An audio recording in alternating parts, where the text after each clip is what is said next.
Ladies and gentlemen, it's Thursday. It's 11 a.m. Eastern, 8 a.m. Pacific. You know what that means. Unscripted with the crack man, Bill Krackomberger.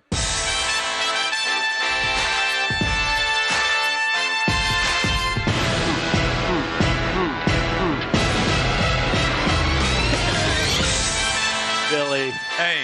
What's happening? Bet Bash Week. Thank you for making time for me.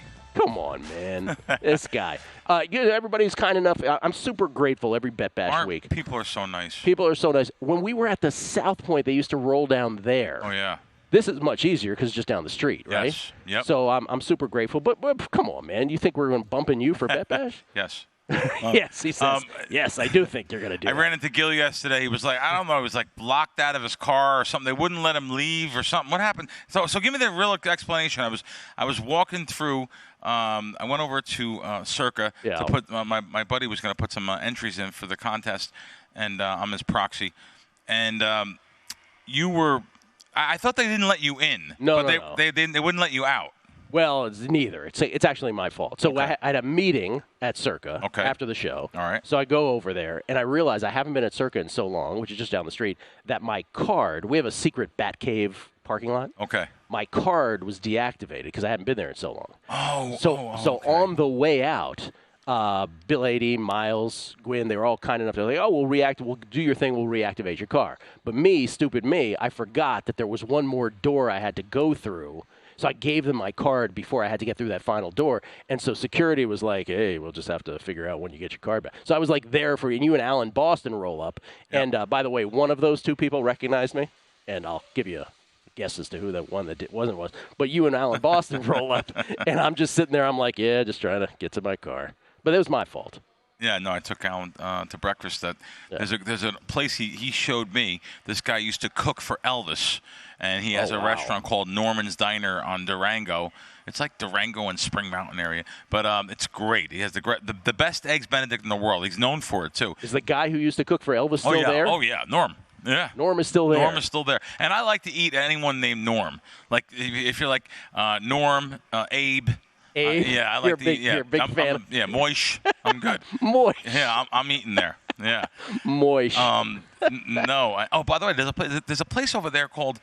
It's called Abel's Bagels. By the way, Abel's you heard Bagels. of it? Yes. Well, oh my God. Abel's Bagels. They are some of the best bagels I've had. Definitely in the town. How could you go wrong? Yeah. No. I just. Great. But, I came in here this morning. I don't know what you're going to roll up on. These guys had VSiN sheet. Did you see the guys that were here? Yeah. They have VSiN T-shirts on. VSiN T-shirts, Well, good guys. One was from Ohio. I used to fly into Columbus, Ohio all the time. He's from Columbus, Ohio. People are surprised to hear that. Like, my dad was born on a farm. My dad was a farmer. Mm-hmm. Not him, but his parents, my grandparents. And they were country people, so they were in the southeastern Ohio, which a place that I thought nobody ever heard of, Meigs County, like Pomeroy on the river, and you know where else? All my family works in Athens at Ohio University, and where Burrow was from that area, Joe Burrow. So they're all proud of him, of course. That's a big thing. And football was everything, by the way. When I used to go to Ohio for the summers, I used to go for the county fairs and the state fair, truck pull, tractor pull, some entertainment. But football games on Saturday, high school football games, my uncles and their children, that was everything to them. Like, everything was based around those football games. So football was so big, so that's why Burrow's a big deal to my cousins and stuff. And he's a big deal anyway. He's a great player. So, but it's nice to see the people so nice. And it's humbling. It's like, wow.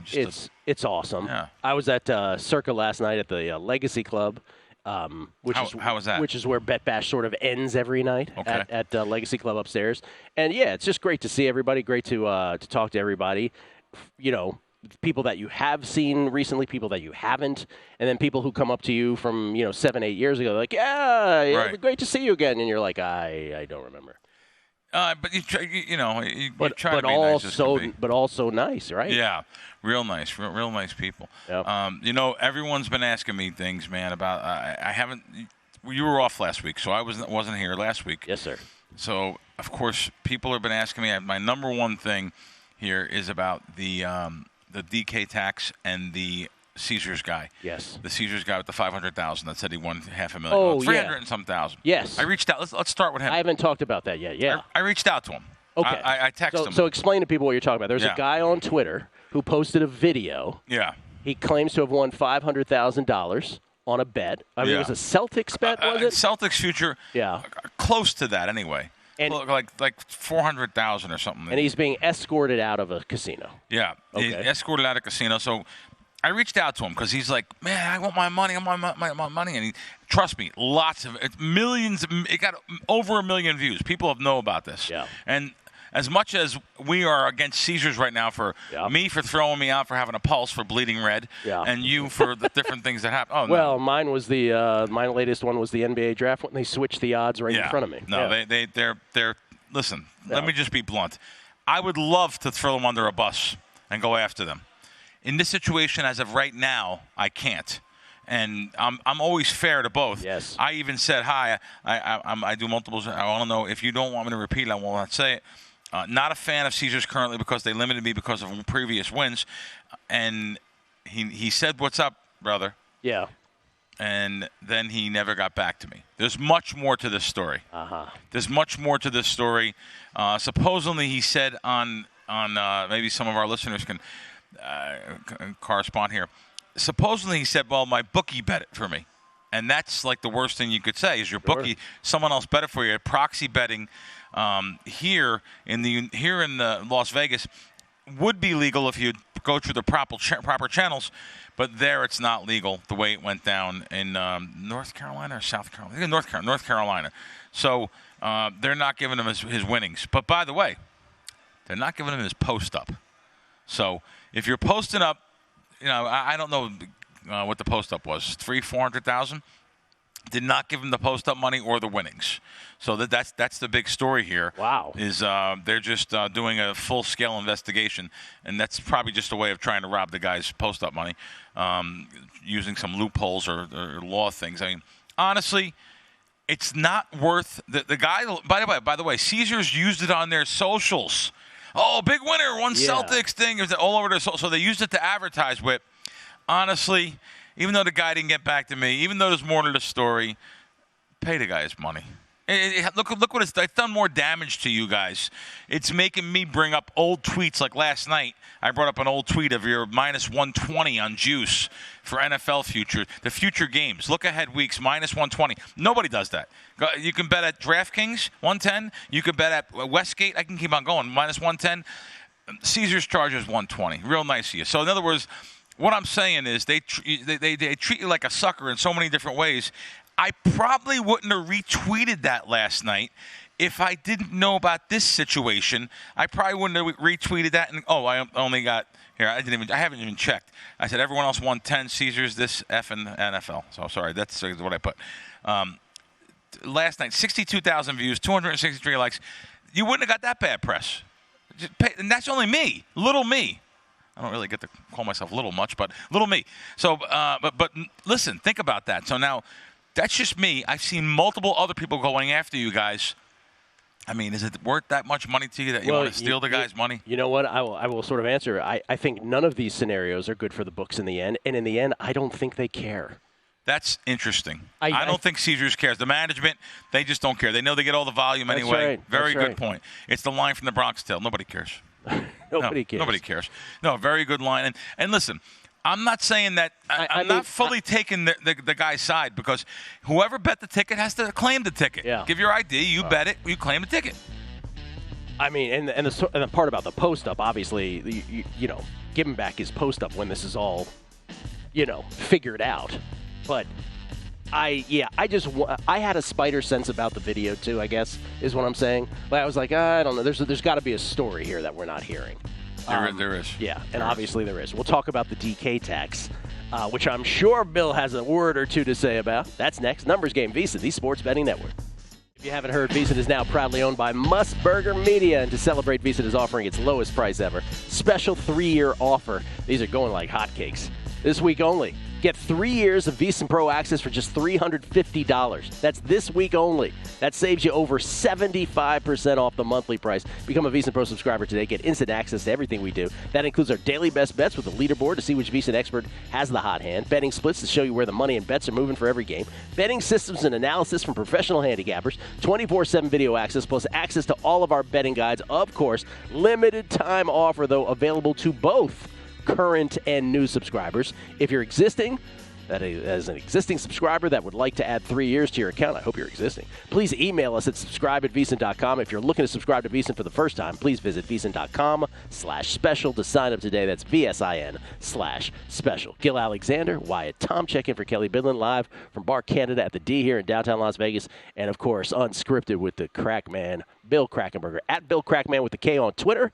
And, of course, co-host with John Orlando of Wise Cracks, the name of his podcast. Bill, this is buddy Captain Jack, who I call the commissioner of sports betting. He was in here this week, kind enough to roll over as well. This is when the news about the DraftKings surcharge came out. He said, if you bet, he tweeted this, if you bet in Illinois, New York, Pennsylvania, or Vermont, get a load of this. DraftKings will be adding a surcharge to be subtracted from your net winnings to pay for their tax on gambling revenue, the money they make from losing bettors. Wow, just wow. So my thing is, they could have done this. Oh, I think Jack said this on the show. They could have done this so differently. Yes. They could have hid this in with their most popular sucker bets, let's be honest, same game parlays, whatever it may be. Yeah. They just did it so publicly, and so I like what he said. It's like they're really arrogant the way they did this, the way they came across like this. And Jack said something in a different tweet, like how arrogant one of the guys is there, the guy that runs the place. So they have like one of the biggest, if not the biggest market share, depending on the market.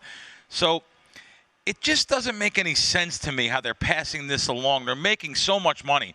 I mean, don't pay one of your celebrities $2 million instead of that for the month. I mean, to quote, to have you guys out there. Now, I will tell you, in these states, like let's use New York. New York, it's over 50% tax. Is that? I think that's right. Correct. 51%. 51. Okay, yeah. 51% tax. So, but yet, New York is the sports betting capital of the United States. They do double the volume of Nevada. Double. That's right. New York. Double. That's the sports betting capital. So that means they're making double the money. Or am I wrong? Maybe someone else can help me out there. In other words, let's say they make $1 billion. Well, let's use a real number. Let's say they make $1 million, which they don't. It's more than that. $1 million in a month, whereas Vegas makes $500,000 in a month. Yeah. Well, they're making double the money. I understand they're giving $500,000 away in taxes, but they're still making that $500,000. So there's still revenue. They're still generating that revenue in that state where they're making. It's one of the biggest states they have, if not the biggest, even after the tax. Why pass along more money? Are people that stupid? Are people going to go there and pay and for every $100 only get back $96 and change and say, it doesn't matter. I love DraftKings. I like the color. I like the marketing. I like the site. Are they going to play on FanDuel or one of the other sites? So I think to answer that question, I do think the fact that it's there in front of you, that it's not built into a same-game parlay, that it's there in front of you to see, I should have made $10 on my $10 even money bet, but instead I'm making $9.68 or whatever it is, right? That ought to, even the most basic person should be like, well, I'm not betting here anymore, right? But I think there's a lot of things going on, and I tried in this week to sort of, get beyond, because you're right about the awkwardness. I mean, could you want a guy that, he's the face of the company, right? Jason Robbins. I can't imagine that you would want anyone worse than that to be the face of such a big company in terms of what he says out loud, right? Because he seems to be someone that is just learning the industry as he goes. Makes a lot of gaffes. This is not his first, right? No. He's said things before. He's said things before. He has said the quiet part out loud many times before this, and yet, because betting is so Teflon, because it is so, just part of our DNA, that no matter how many mistakes he makes, he can overcome those blunders and always will. Now, the bigger part of that is, would DraftKings have done this, and time will tell now, would DraftKings have done this if they didn't know that somebody else was going to do this too? Yeah, well, they should have waited for them to announce it then, instead of being the one that's picked on. Well, or they already took the temperature of the room, and then we're going to find out very soon that another one of these big operators is going to do it too. And I'm just saying this could only it could start to manifest as the norm more than the exception. Or it goes the other way and it never sees the light of day. But I'm saying there's a world here where this is going to be our new reality. And, I don't mean to pick on them. Not for everybody. Circa won't do it, for instance, right? Right, of course. Right. The DraftKings is very good to me at the counter. I have bagfuls of tickets, literally this season already pending in my safe deposit box. I have tons of tickets, so I am, all in what DraftKings on when I go to in person at the counter. I know they don't want bets on the app from anyone with a pulse, but they do take counter bets, so I do like that. I just think this is a bad. The way they went about this was terrible, and and you're right. Jason has said things before. We don't. Oh yeah, I don't want anyone in here that wins. Yes, he said it out loud. That insults Joe Public because that makes him think. Well, I can bet though. Oh, I must be an idiot. I must be a sucker. Like, there's no thought. A lot of people that are very wealthy in this world are wealthy from certain things, nothing to do with anything public. Their social skills are absolutely terrible. Even in our space, we have guys that the social skills, oh my God. It's almost like Ralph Cramden on The Honeymooners when he was always opening his mouth and talking about things behind, and then all of a sudden, bang, they put the camera on him on the one episode, and he freezes. That's the same thing, because the social skills of certain people, and he has said some things he definitely, I don't even know, maybe he's arrogant enough he doesn't regret it, but he said some things that he must have oh God, what did I say there? Is that going to cost us market share? Or he's what I'm saying, which is he's like, oh well, I'll just move on. Nothing seems to stop him. To me, there's a more, and I don't know how macro I want to get on this, but there's a more nefarious part of this to me, which is, basically what you're doing, I said this to Jack also when he was on, you want to phase out, you're basically, the net effect of this is you're going to phase out the hobbyist, right, the sharp bettor. Very good. And you're going to prey on the addict who just will do it no matter what.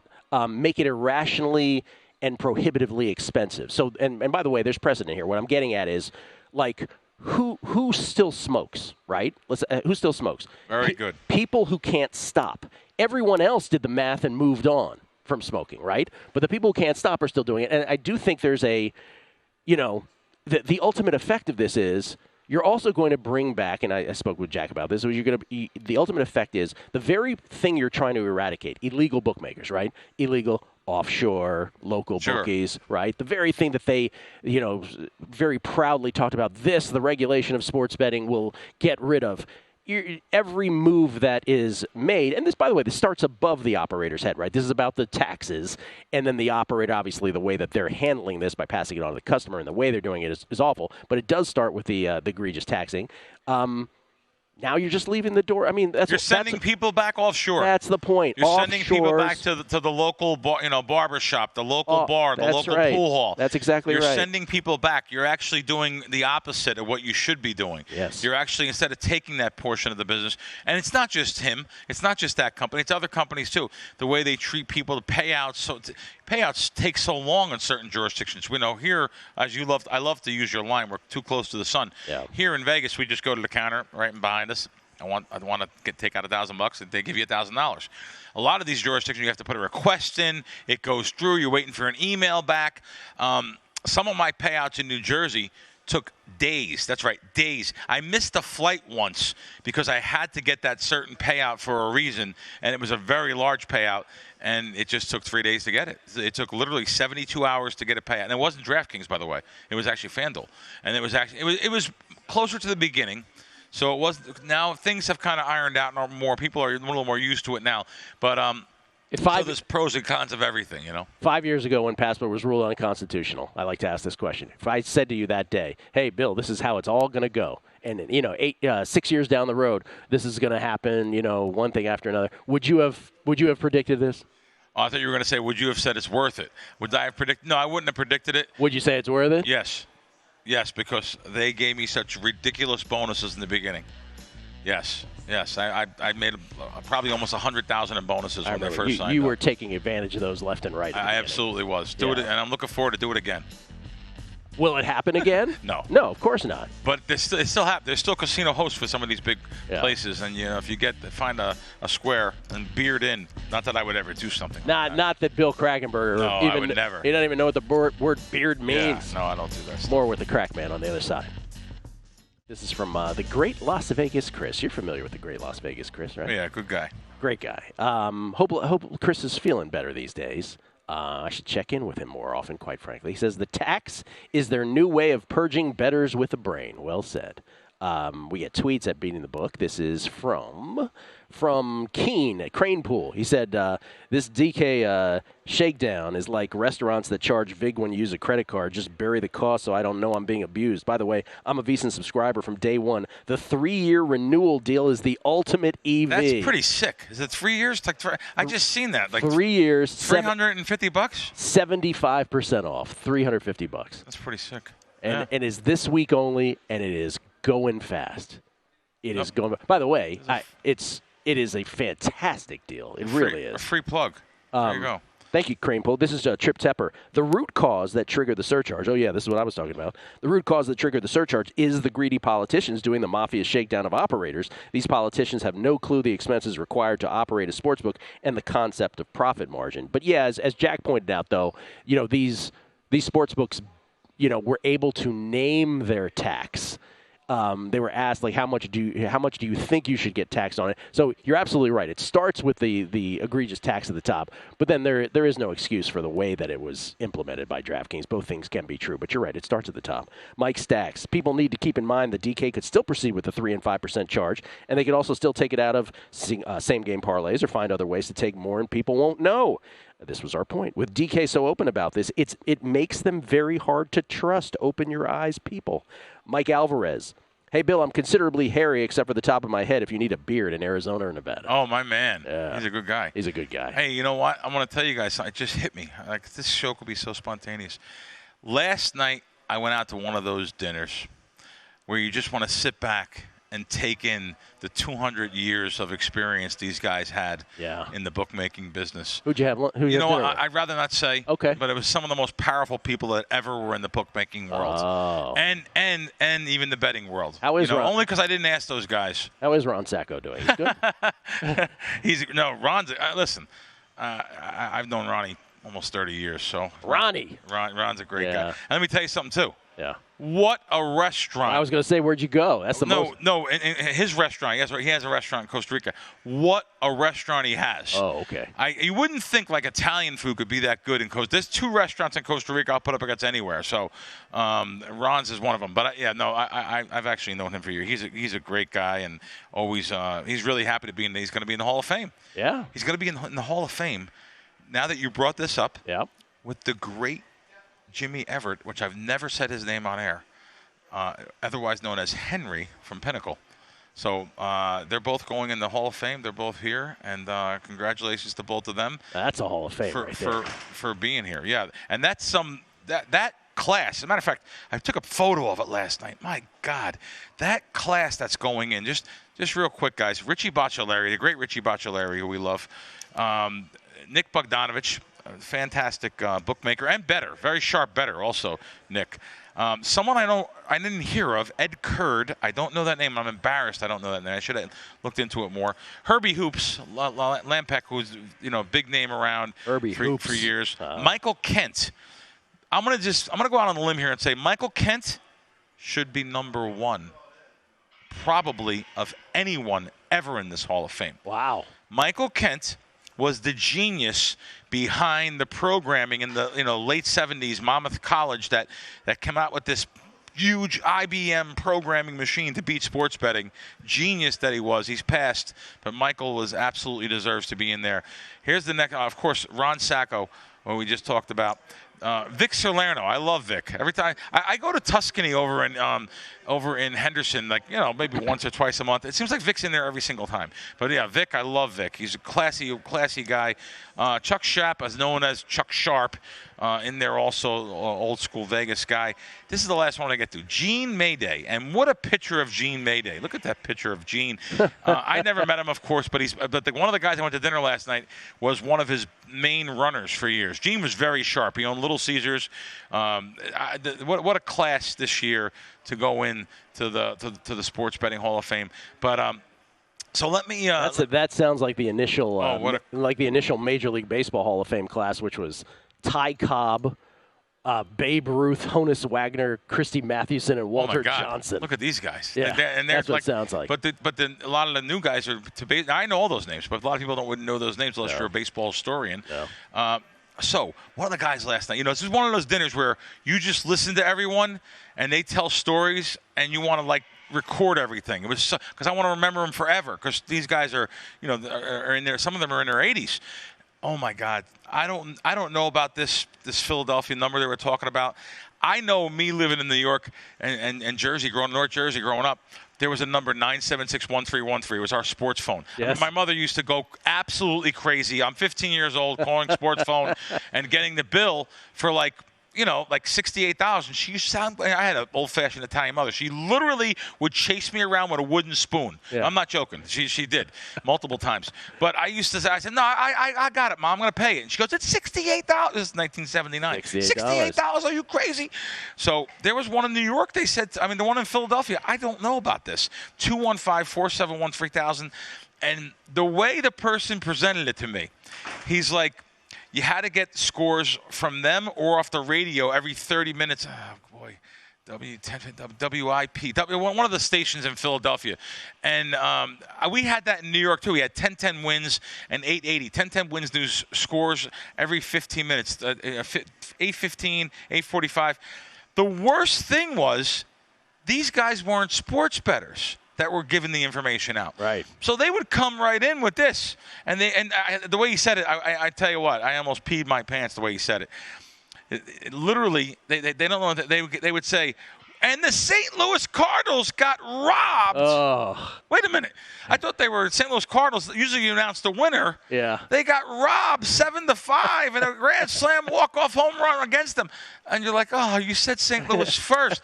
And then you'd actually know the guys that were the reporters that were giving out the information. You were like, well, next time I got to be real careful. This guy just made me have a heart attack. And, the worst thing was calling up the score phone for me. And I know my mother is going to kill me, that you get the same recording. Yes. So wait, hold it. You said you'd be back in 5 minutes. It's 5 minutes. I want my 13 cents back. The same exact recording. You're like, oh my gosh, she's gonna kill me. Click, and then you click. But yeah, some of the stories last night. One of them. What restaurant, by the way? We were at. Hold on, let me think where I went last night. Jesus, I've been going out. I go out every single night. This guy. Yeah, terrible, ain't I? Where'd you go, Bill? Come on. I know what it was. Okay, hold on. Last night was a steakhouse, kind of out of the way, that no one really knows about. It's at Palace Station. Very good. Oh. It was very good, by the way. It was really good steakhouse. Okay. Just because they don't let me bet sports, I'll still go and spend money in the steakhouse. I didn't even buy with a person that would not let no one buy. So anyway, one of these horse things, a great horse story for years ago. The horse story was someone was booking horses versus someone else. This is right at the start of the internet, where most people didn't understand the internet. And they're sitting around this giant place. The guy's got, a multi-million-dollar house, and he invited 50, 60 people there every year. And the one guy was a bookmaker. He's booking horses off one of the guys. And the guy that is betting him $2,000, $3,000 a race, now he's actually getting the information first before the guy that's booking him. So he's cheating him. Yep. So and this guy picks every chalk thing in the world. Well, he decides that he's losing so much money. Now he picks a 40-something to one shot. The horse pays $80. He wins $250,000. 250,000, 27, 20, 30. Let's call it 30 years ago, and the guy's like, all right, well, I'll just write it down. You're going to get paid just like we always pay each other back and forth. And everyone in the room knew. Everyone in the room knew that this guy had it. There's no way you're betting an $80 horse. He bets favorites. And so now he goes to give him the money. He's trying to decide how to lose the money back to him because now he's embarrassed. So now he's betting like his favorites and stuff. It just so happens the next 2 days he wins another $200,000 betting favorites. So now literally he's trying to decide how to lose this money back. Bottom line, he actually admitted when he was owed $450,000. He said, "Listen, I've lost about $200,000 to you lifetime. He said, if I can just get 100 of that, we'll call everything square. So that's what he said. He just got for the $450, he got 100,000 back. I just was like, are these stories real? That's one story of, hey, oh no, he got $100,000 back. And then I have a great Michael Gaughan story. If we can do it another week too. I have like 5 of them I wrote down. But when we get back, I want to hear the Michael Gaughan story. Okay. People also want to hear what you're betting preseason week 1. Sure. We can talk about that as well. That's a great subject because I'll tell you, last season, week 1, every single game I had 3, 4, 5, 6, 7 points, the best of it, and broke even, but then destroyed it the next weeks 2 and 3. So I would wish there was preseason all year round. I mean, the information is so good off socials. Literally, I've given out like 4 games. Every one of them has moved pretty big. One just moved back, though. Someone's on Buffalo now. Steve Makinen at VSiN.com wrote a great piece about how if you can just fade the public in these preseason games, though it is like last year worked out beautifully. Oh, wow. Okay, just fade them because they move so much. I mean, that's right. Literally. So handle and ticket count. And they're going to the key numbers of 7. It's hard to believe that they moved 7 points. We'll get to Crack's plays on the other side and that Michael Gaughan story. Numbers game, VSiN, the Sports Betting Network. What'd you bet preseason? By the way, the Steve Makinen thing I was talking about at VSiN.com. Last year, 49 games, right? Total 23 NFL preseason, 2023 NFL preseason. Majority handle on point spreads. Went 14 and 30 against the spread. The majority number of bets on point spreads went 17 and 32 against the spread. This is when you look at the ticket counts and the handle on splits. Majority handle on totals went 19 and 28. Majority number of bets on totals went 18 and 29. So if you can fade the public, last year was super duper profitable for you. We'll see if that continues into this year. You just gave an example off air about something you gave out on the Raiders. Well, Las Vegas Raiders, I took plus 1.5. One of the sharpest guys back east put that out there. So plus 1.5. And then went to 3 on one shot. As a matter of fact, I got to give credit to the Westgate. But if I bet the Westgate something, they move 4.5 points on first move. You're never going to see that any other season, only in preseason football. I took 1.5. They went right to -3. I mean, they just know it's going to move. So they're on preseason. They're very smart over there to do that. But so now they go to and then some. Then I think it's Right Angle Sports give it at -3. Now it goes to 6. So now the line goes to 6, and then Fezzik comes in with the other side. Of course he does. Yes. The other side of the game. And right now it's settled at 4, but it just goes to show you how we both can win. Mm-hmm. If the game lands, 4 or 5 or even on the 6 or 3, I mean, both sides can win. And it's something you said before the break that made me think of that. Someone said that fading the public, is that what you said? That's what we're just talking about. Fading the public, though, how you could talk about that as far as anything goes, though. Big fades of big syndicate groups when the line moves 3, 4, 5 points. Sometimes both sides are right, So what have you played that's still relatively available? Nothing. Anything? Nothing. It's all gone. It's all gone. Yeah, maybe you got the last bet I made this morning was Cardinals under game 130, Arizona. And that's you can still get 37s right here. You can go. I found a 37.5 at Westgate, but you could still get 37 on the total on the under. But you got to be careful sometimes.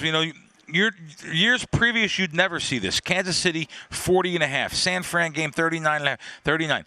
Green Bay 39.5. Next game 39. You'd never see those numbers preseason. The numbers were 33, 30, 29.5, 27.5. But last year, the books got their butt handed to them, having those low numbers, and Steve Fezzik was one of them. Over on like everything. Well, there's still like 5 or 6 games heading into this week 1 of preseason, which are at 34 and 35, right? Somewhere in that pocket. And I never tonight's games. Tonight's game is one of them. Yeah. So I never, we never talk about this any other time of year. But these 3-team, what people were doing was these 3-team 10-point teasers. Yeah. Which, by the way, used to be priced at -120. Now they're they're gouging you on these. But you tease those down, and you just defy these teams to go lower than 25. I got to be blunt, Gill. Who's taking that? Who's booking that? Well, that's the thing. So now, it's funny you say that because ever since saying that, they've disappeared in most spots now. And the only ones that still have them, like FanDuel has it, right? But it's like minus 146. Yeah. So that's the problem. But I'll just tell you guys, since you brought it up, teasers are strong as morphine at this time of the year. Yeah. If you can lay 7-point teaser, even though you're laying more juice than I'm used to, when I first started betting teasers, 7 points was 115. I had a couple shops 120. And 6-point teasers were always even. I mean, I had 5 shops that were always even. So now they have decided that people were doing these standard Wong teasers and winning, but if you can do teasers preseason football, if your shop takes it, and I say your shop because I'm talking about people that bet with a local guy or something. If they're taking teasers, boy, they could be strong, man. If you're betting some teasers, plus 2.5 to plus 9.5, plus 1 to plus 8. And you want to make sure you're playing with a place that teasers. If you get a push, you actually don't lose your money. Yes. So places, if the other side of the game loses by 40, I don't care. You can't have a one-team teaser. I know there's bookmakers in this town that'll fight me on that. You cannot have a one-team teaser. I don't care if the other side lost by 40. The other leg of it. If I am taking plus 8 and it's 8, it's over and done. You get a refund of your money. So, and a lot of the big sites do that. The DraftKings, the FanDuels, even William Hill. We'll give Caesars credit for something. At least they did. Less rules changed there. But even with your guys, request that with your local guys. Well, the interesting quirk on that. Well, first of all, a couple things. One, a lot of the offshores that would offer the 3-team 10-pointers. When they would make it minus 120, they would say, if there's a tie, you lose, right? They'd throw that in. Yes. So you have to be very careful about that. Very good. But what you were talking about is there's 2-teamers where, again, what Bill is saying is if one side pushes and the other loses. Is this the scenario you're talking about? You can't have a one-team teaser. You can't have a one-team teaser. So I know, like MGM, for instance, you get your money back. There are, I would imagine, a colossal percentage of bettors would not even think to go back and get their refund. They just say, I lost. Yes. Right? I lost one leg and I pushed the other. Dumpster diving. You'll see it. That's right. You'll see dumpster diving. Yeah. You'll see dumpster diving when the team ties sometimes because you'll bet the early game and the early game gets blown out by 20. At nighttime, the primetime game, it pushed, and people don't know. They throw their tickets away. They don't really realize what happens. Why are you laughing? I always say this because my old buddy Jay Root, who used to be the vice president of racing sports at MGM, when he would talk about this, right, he would get so angry about it from his perspective. I'm like, Jay, can't be a one. He goes, I know, but it still pisses me off. He used to say. Oh, okay. Yeah. Why? They did it. They always give your money back. I'll give your money back. Yeah, they do. Because as you say, you cannot have a one-team. There's guys in this town. We're sitting in a book. I love. We love Derek and the Circa. Yep. There's books in this town like Circa that don't give their money back. I don't get it. I don't get it. Maybe the bookmaker can explain. You probably can't explain it because I probably know more than some of the guys in Risk. And I'm not saying Circa. I'm saying in general, these guys that work in Risk nationwide, they don't even. You can't have a one-team teaser. Nope. So I'll fight to the day I die for that. That's for the customer trying to give the customer their money back. Everyone else does. Closing seconds of the first quarter of the first basketball semifinal in the Olympics. Germany up 7 on France. They have kind of led the whole first frame here. Led by as many as double digits earlier in the quarter. 25-18 right now. Germany 12.9 seconds left as France tries to come back from the early hole that they find themselves in. You bet a lot of Olympics, or did you bet anything at all? I really didn't bet too much Olympics. A couple prop bets. Nothing really. Nothing really crazy. You bet the Olympic? Did you bet some Olympic stuff? Not so much. Drew Dinsick comes on and gives us a lot of Olympic bets. Some of his. I feel if you bet anything against the United States, it's like so just non-American. Zach had Wyatt. Zach had the bet taking the points against the USA tonight. And in my head, I thought the same. I was like, should I make my mark it down? Zach is anti-American joke, but I decided not to this time. But I feel the same way. You reserve that for Paul Carr. I reserve that for Paul Carr. Thanks to our buddy Marcus here, bringing us in golf tickets, Augusta, bringing us in hats, T-shirts, and he's the best. That's the best place to go to get your Augusta tickets every year. Matter of fact, he has more rooms, everything in his packages. Golf tickets, Augusta.com. So now you're gonna do a tomorrow you're moderating. Am I right? Is that the right word? I am moderating. I believe that is the right word. I'll just get out of the way because it's a panel with Billy Walters on it. How cool. The greatest sports bettor of them all. How cool. But it's about, my first question, honestly, is going to be this. By the way, it's about, we have a former Pennsylvania regulator that's on there. Oh, nice. A former government official from West Virginia who was making gaming law. So, nice. Well, not a government official, but yeah, okay. I guess a government official, and also Alex Kane from Sport Trade. Yeah. But my first question is going to be, Billy, you've done it all. Why did you find it important enough to be here for this? Wow, very nice. And I think what it is he's as mad as anybody. Like there should be a voice for the bettor. That's good. In all of this. And I've known Billy 25 years. Yeah. And I always said it before we were allowed to talk, like, 'cause everyone was nervous. You can't talk now. Everyone's. I guess everything's fine. We got offshore guys going. It doesn't matter. So. Billy has always been such a generous soul to so many people, not just charitable to charities. So many people. I have nothing bad to say. Billy's always been a great guy. Yeah. So it's just. People are there for Billy more than anybody. Yep. So I am honored that Spanky would have me do that. That's tomorrow cool. after the show. Billy, thank you. Thank you, guys. Bill Krackomberger.